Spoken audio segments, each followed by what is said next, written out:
This is VOA News. I'm Marissa Melton.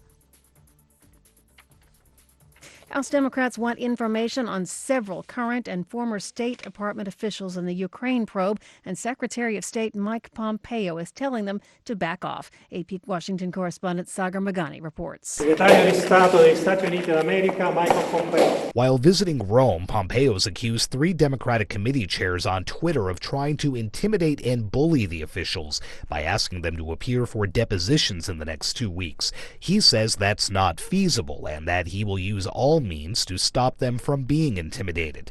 The 3 chairmen say Pompeo is the one trying to intimidate witnesses into protecting himself and the president, and that trying to keep them from talking to Congress is illegal. The chairs write they expect Pompeo's full compliance.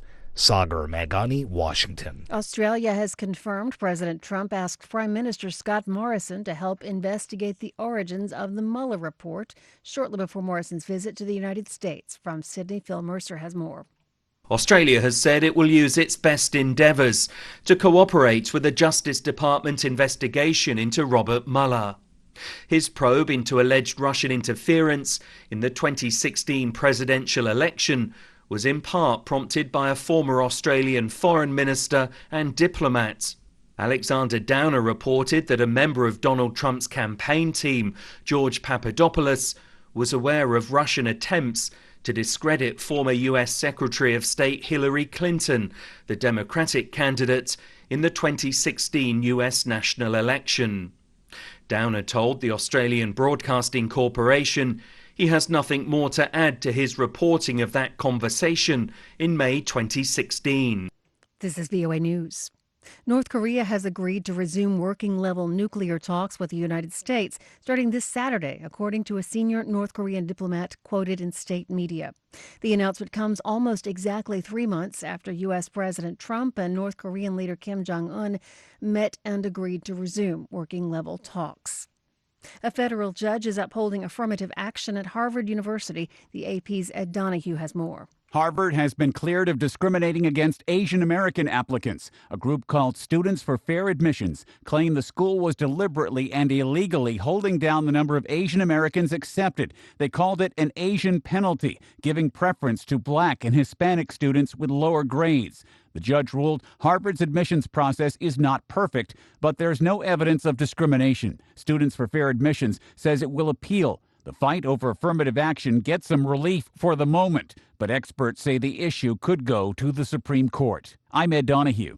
At least 11 Afghan police officers were killed in northern Afghanistan when the Taliban attacked police checkpoints Monday night. That's according to the governor's spokesman. Meanwhile, intense fighting continues in another province in the north, where 30 police and armed locals, including the district governor and district police chief, have been held under siege by the Taliban for the past 2 days, according to the local news outlet Tolo News. The attack follows Taliban threats that contributed to a historic low turnout in the country's 4th presidential election on Saturday.